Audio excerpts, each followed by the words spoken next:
राम जन्म की तैयारी करने जा रहे। अच्छा ठीक है, तो कराओ तैयारी राम जन्म की, क्योंकि समय भी राम जन्म का हो गया है। 5 बजे तक शर्त थी, 5 बजे तक कथा, इसके बाद राम जन्म। क्यों? हाँ, तो 5 के बाद राम जन्म। अभी राम जन्म होगा 5 के बाद, बढ़िया बधाइयाँ करेंगी, उत्साह होगा, जो कुछ करना धरना हो, खुशियाँ मनाना हो तो खूब मनाना। हम तो है 20 मिनट है ना, अभी 20 मिनट में आ जाए भगवान, चिंता क्यों करते हो? चिंता मत करो, अभी तो हम बस भूमिका ही बन गई भगवान की आने की, बन गई ना। अब सुनो जरा, देखो जल्दी जाओ, कितनी जल्दी जाओ, तुम सामने बैठी हो इसलिए सामने खड़ी हो, जल्दी जाओ, व्यवस्था लगाओ। हाँ, सामने खड़ी मत हो, जाओ। कितनी सुंदर सभा है, क्यों भाई? बड़ी भराई सभा, उसमें कोई बीच में खड़ा हो जाए तो अच्छा लगता है। जैसे बढ़िया हरा हरा खेत हो, बीच में कोई खड़ा हो,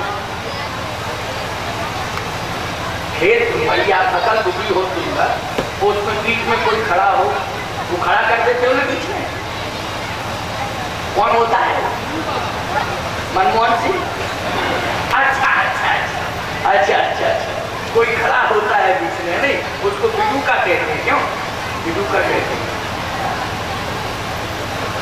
तो आओ ध्यान से मेरी बात को सुनो, बहुत अच्छी बात कह रहा हूँ। अच्छा बताओ चर्चा कहाँ चल रही थी, जरा बताओ। हाँ देखिए, दशरथ जी के मन में संतान की इच्छा नहीं है, क्योंकि हृदय भगत मति सारंग पानी, हृदय में भक्ति और 24 घंटे भगवान विष्णु की उपासना कर रहे हैं, ठीक है ना। और इन तीनों रानियों के मन में भी संतान की इच्छा नहीं है। इसलिए इच्छा नहीं है कि तीनों रानियों ने कभी, एक भी रानी ने नहीं दशरथ जी से कहा कि इतनी उम्र हो गई संतान नहीं है। नहीं, आजकल 2, 4, 10 साल होते हैं तो पति पत्नी में चर्चा होने लगती कि नहीं होने लगती, और फिर पति पत्नी की चर्चा पूरे परिवार में फैलती, फिर पड़ोस में फैलती। तो भैया 10 साल हो गए, अरे वंश कैसे चलेगा? भगवान से प्रार्थना करो। कोई कहता डॉक्टर को दिखाओ, कोई कहता वैद्य को दिखाओ, कोई कहता महात्मा से फल आशीर्वाद दिलवाओ, तमाम व्यवस्था। कोई कहता अमुक देवी देवता के मंदिर में जाओ, वहाँ पूजा करो, अमुक देवता के यहाँ मांगो। क्यों?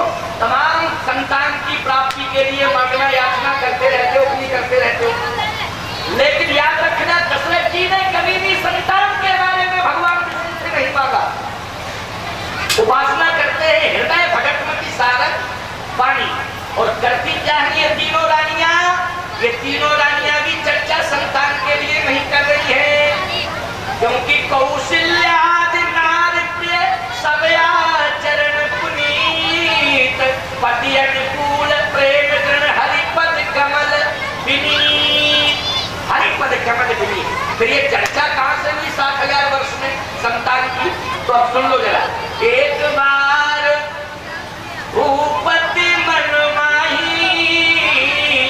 भई गलानी मोरे सुत नाही। गलानी हुई कि मेरे सुत नहीं। 7,000 वर्ष में क्यों गलानी हुई? अरुंधति जी ने एक दिन वशिष्ठ जी महाराज से कहा, जब आगे राजा ही नहीं बनता है तो किसका पुरोहित करोगे?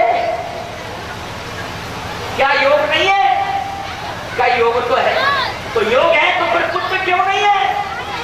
क्या पुत्र का योग तो है, लेकिन लालसा नहीं। जब लालसा होवे तब न लालसा आवे। क्यों? जब लालसा होवे तब न लालसा आवे। वशिष्ठ जी बोले अरुंधति, जब लालसा ही नहीं है तो मैं क्या करूं? मैं क्या करूं? अरुंधति बोली लालसा मैं पैदा करवाऊंगी। देखो, अरुंधति जी बोली लालसा मैं पैदा करवाऊंगी, लेकिन देना आपको पड़ेगा। फिर वशिष्ठ जी बोले लालसा आ जाए तो लाल जरूर मिल जाए, कोई दिक्कत नहीं। अब देखो क्या लीला, क्या रहस्य और क्या चरित्र। बढ़िया बात, भगवान के आने के पहले देखो ये प्रोग्राम सारा का सारा गुरु आश्रम में बन रहा है। गुरु आश्रम में, श्री वशिष्ठ जी के आश्रम में अरुंधति जी और वशिष्ठ जी ये दोनों प्रोग्राम तय कर रहे हैं कैसे लालसा आएगी। तो अरुंधति जी ने अपने पौत्र को, पौत्र होता है ना पुत्र के पुत्र को क्या कहते हो? पौत्र कहते हो। छोटा सा था, छोटा सा, उसको हाथ में लिया और राजभवन में पहुंच गई। लेकिन अब सुनना, लालसा पैदा करने के लिए लाल लेके गए। लालसा पैदा करने के लिए कि लाल ले, कैसे मान लीजिए कोई व्यक्ति को गांजे का नशा अगर सिखाना है किसी व्यक्ति को, तो चिलम संगे लेके जाओ। जैसे किसी को गांजे का नशा करवाना है तो क्या लेके जाना पड़ेगा? चिलम, उड़िया, और फिर वो बैठा हो तो उस समय उसके सामने ही गांजा मलना शुरू करो, है नहीं? उसके ही सामने तो वो देखेगा कि ये गांजा ऐसे मला जाता है, फिर इसमें ऐसे डाला जाता है, फिर ऐसे टुकड़ी लगाई, है ना? वो करना पड़ता है। तो लालसा पैदा करने के लिए लाल को ले जाना पड़ेगा कि नहीं? लाल को देख करके ही लालसा पैदा होगी। तो लाल कौन लेके गई महलों में? अरुंधति जी। कौन सा लाल है? उनके पुत्र का पुत्र पौत्र है, उसको लेकर के अरुंधति जी गई। और जैसे गई तो दशरथ जी प्रणाम करने के लिए आए। देखो, तीनों माताओं के मध्य में बैठी है, उसको गोदी में लिए हैं पौत्र को, अरुंधति जी। दशरथ जी प्रणाम करने के लिए आए। उसी समय एक चिकौटी ले ली। चिकौटी होती है ऐसे ऐसे कर देना, इसको तुम्हारे यहाँ डोरी बोलते हो। वो बच्चा रोने लगता है ऐसे करने से, उसकी खाल को ऐसा नूचना, चिमौटी चिकौटी कुछ ऐसा ही बोलते हैं, चिमटी। तो निगाह बची तो अरुंधति जी ने अपने उस पौत्र के चिमौटी ले ली। अब जोर से ली तो वो रोने लगा। जब रोने लगा तो दशरथ जी बोले, अरे माता जी, ये पौत्र क्यों रो रहा है? ये क्यों रो रहा है? आखिर ये बालक क्यों रो रहा है? तो अरुंधति जी बोली, इसलिए रो रहा है कि ये संकेत कर रहा है कि अब आगे इस रघुवंश का पुरोहित कौन करेगा जब कोई है। देखा आपने? इसलिए ये रो रहा है कि हमें ये सौभाग्य मिलना चाहिए था, लेकिन हम दुर्भाग्य है कि हमें ये सौभाग्य मिलने वाला नहीं है। बस दशरथ जी ने अपने कानों से जब ये शब्द सुना तो एक बार भूपति मन माही, भई गलानी मोरे सुत नाही। तो ईमानदारी से बताओ, इसके लिए गए किसके पास? क्योंकि ये प्रश्न अरुंधति जी ने खड़ा किया था, तो समाधान के लिए वशिष्ठ जी के पास जाना पड़ेगा। ये प्रश्न किसके द्वारा खड़ा हुआ था? अरुंधति जी के द्वारा। तो समाधान के लिए कहां जाना पड़ेगा? वशिष्ठ जी के यहाँ। बोले, गुरु कहे गए तुरंत महिपाल, चरण लागी करी विनय विशाल। देखो, पुत्र तो आएगा, लेकिन भगवान ही पुत्र बन के आएगा। और ईमानदारी की बात यह है कि बिना गुरु की कृपा के भगवान कभी मिलता नहीं है। सीधी सी बात यह है, बिना गुरु की कृपा के भगवान मिलता नहीं है। क्योंकि गुरु गोविंद दोनों खड़े काके लागो पाए, बलिहारी गुरु आपने जो गोविंदियो बताए। बोलो, गोविंद का दर्शन किसने कराया? गुरु ने कराया। इसलिए बिना गुरु की कृपा के क्या गोविंद मिलेगा? भगवान मिलेगा? नहीं मिल सकता है प्यारे। इसलिए गुरु कही गए तुरंत महिपाल, और चरण लागी करी विनय विशाल। चरण लागी करी विनय विशाला। प्रणाम किया, और जैसे ही प्रणाम किया तो बात वही लग गई ना कि रघुवंश ये रो रहा है कि अब रघुवंश का पुरोहित कौन करेगा। ये सौभाग्य मुझे मिलना चाहिए था, लेकिन ये दुर्भाग्य मुझे मिल रहा है कि आगे अब रघुवंश में कोई राजा नहीं होगा, राजा नहीं होगा। तो ये दुख था। माताओं के मध्य में बैठी है, उसको गोदी में लिए हैं, पौत्र को, अरुंधति जी। दशरथ जी प्रणाम करने के लिए आए, उसी समय एक चिकौटी ले ली। चिकौटी होती है ऐसे ऐसे कर देना, इसको तुम्हारे यहाँ डोरी बोलते हो। वो बच्चा रोने लगता है ऐसे करने से, उसकी खाल को ऐसा नोचना, चिमौटी चिकौटी कुछ ऐसे ही बोलते हैं, चिमटी। तो निभाए बची तो अरुंधति जी ने अपने पौत्र, अपने उस पौत्र के चिमौटी ले ली। अब जोर से ली तो वो रोने लगा। जब रोने लगा तो दशरथ जी बोले, अरे माता जी ये पौत्र क्यों रो रहा है, ये क्यों रो रहा है, आखिर ये बालक क्यों रो रहा है? तो अरुंधति जी बोली, इसलिए रो रहा है कि ये संकेत कर रहा है कि अब आगे इस रघुवंश का पुरोहित कौन करेगा जब कोई है। देखा आपने, इसलिए ये रो रहा है कि हमें ये सौभाग्य मिलना चाहिए था, लेकिन हम दुर्भाग्य है कि हमें ये सौभाग्य मिलने वाला नहीं है। बस दशरथ जी ने अपने कानों से जब ये शब्द सुना तो एक बार भूपति मन माही, भई गलानी मोरे सुत नाही। तो ईमानदारी से बताओ, इसके लिए गए किसके पास? क्योंकि ये प्रश्न अरुंधति जी ने खड़ा किया था, तो समाधान के लिए वशिष्ठ जी के पास जाना पड़ेगा। ये प्रश्न किसके द्वारा खड़ा हुआ था? अरुंधति जी के द्वारा। तो समाधान के लिए कहां जाना पड़ेगा? वशिष्ठ जी के यहाँ। बोले गुरु कहे गए तुरंत महिपाल, चरण लागी करी विनय विशाल। देखो पुत्र तो आएगा, लेकिन भगवान ही पुत्र बन के आएगा। और ईमानदारी की बात यह है कि बिना गुरु की कृपा के भगवान कभी मिलता नहीं है। सीधी सी बात यह है, बिना गुरु की कृपा के भगवान मिलता नहीं है। क्योंकि गुरु गोविंद दोनों खड़े काके लागो पाए, बलिहारी गुरु आपने जो गोविंदियो बताए। बोलो, गोविंद का दर्शन किसने कराया? गुरु ने कराया।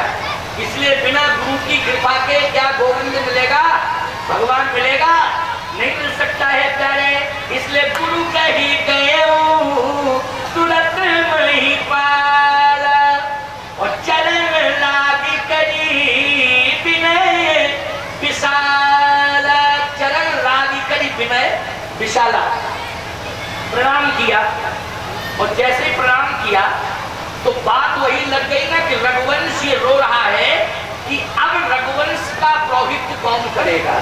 ये सौभाग्य मुझे मिलना चाहिए था, लेकिन ये दुर्भाग्य मुझे मिल रहा है कि आगे अब रघुवंश में कोई राजा नहीं होगा, राजा नहीं होगा। तो ये दुख था। अब सुनाया क्या? नहीं, ये दुख तो समझ में आ गया, लेकिन सुख क्या है? बोले दुख ये है कि रघुवंश में अब कोई राजा नहीं होगा, ये दुख है।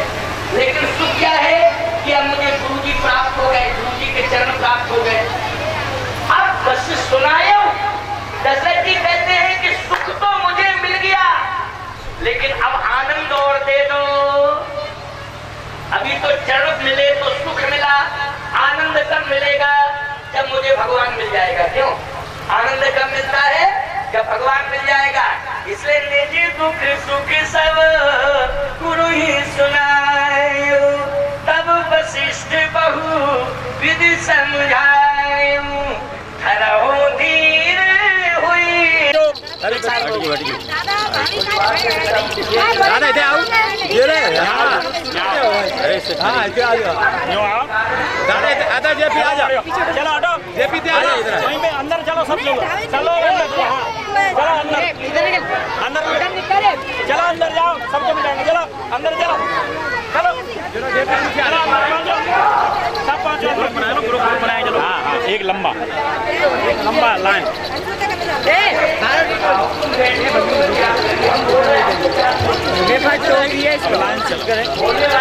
आगे तुम, पीछे फिर तुम, ऐसे फिर ऐसे। अच्छा, नंबर नंबर, चलो आगे आगे।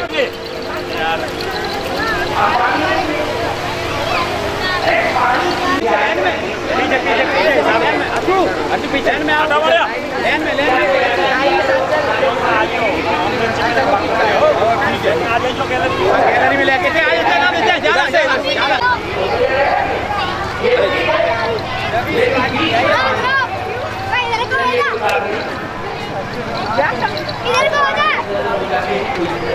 इधर थोड़ा सा जाइए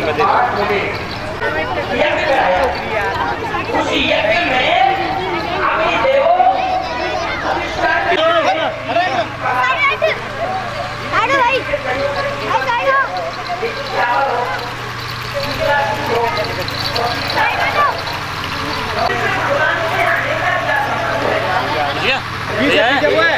और खेले दो चार फोटो चार में खेल सही है।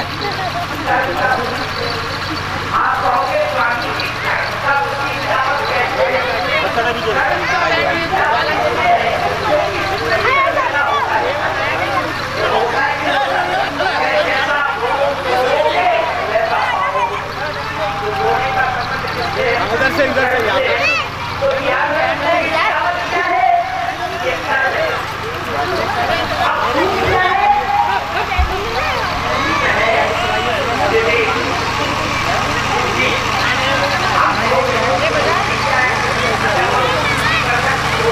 पदार्थ पिलाया जाता हो तो का लाल बता दे खड़ा होकर दूध पिलाया जाता है, इससे उसमें विवेक भी आता है और पता है कि नहीं। अच्छा, शक्कर क्या करती है? शक्कर मिठास मधुरता देती है, बोलो देती है कि नहीं देती है? तो याद रखना, परमात्मा को प्राप्त करने के लिए तीन की जरूरत है। एक तो कर्म की जरूरत है? हाँ, बहुत अच्छा हुआ, बहुत अच्छा हुआ। बस बुला लो बहुत बढ़िया है। हाँ, तो अभी जो है ये भगवान आ रहे हैं, चिंता मत करो, अभी प्रकट होंगे बाद में, अभी हम कराएंगे ना प्रकट, तब प्रकट होंगे, बिना मेरे प्रकट तो हो ही नहीं सकते हैं। इसलिए अभी तो आ रहे हैं, तो आने वाला दर्शन तो करो आप, लेकिन प्रकट हम अभी कर रहे हैं, इसलिए अभी भगवान के आने का जो है चलने दो। अच्छा, एक गीत गा दो जरा, स्वागतम राम, गाइए गाइए, आ रहे हैं राम जी, स्वागतम माला गाइए जल्दी। सभी लोग बैठे रहेंगे अपने अपने स्थान पर, सभी लोग माला बहने और बेटा बेटी जो भी है सब अपने अपने स्थान पर बैठेंगे और फिर आप ऐसे आनंद लेंगे राम जी का। आप सब लोग बैठे रहिए, कोई बैठा नहीं। गाइए स्वागतम राम। स्वागतम राम सुस्वागतम। सभी लोग गाइए।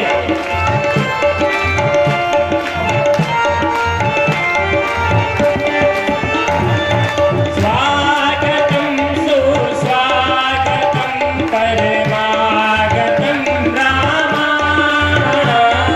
स्वागतम सुस्वागतम शरणागतम राम।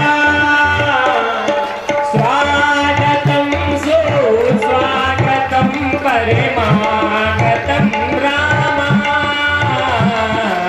स्वागतम राम शरणागतम राम। स्वागतम राम।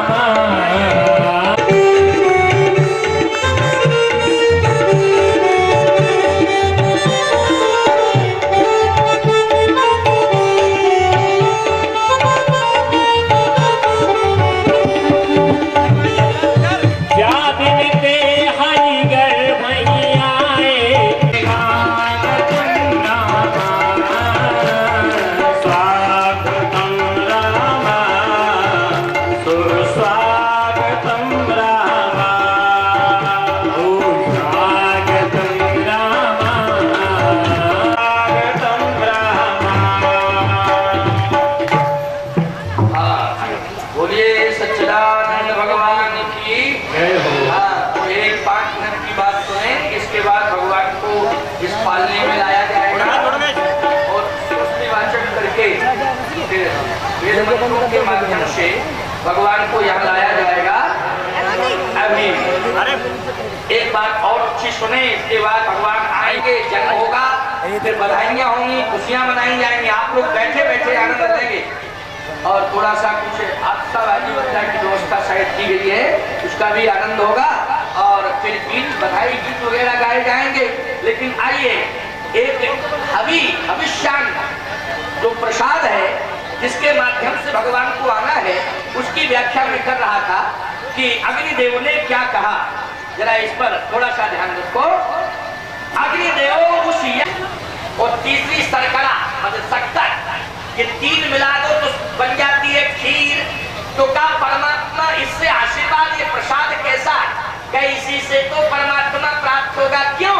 का इसलिए, अरे इसको थोड़ा कहो बेटा, 5 मिनट बंद करवाओ, दो पहले बात हो जाने दो सही। जो बात बता रहे हैं मूल तो ये है जो हम व्याख्या कर रहे हैं। अभी 2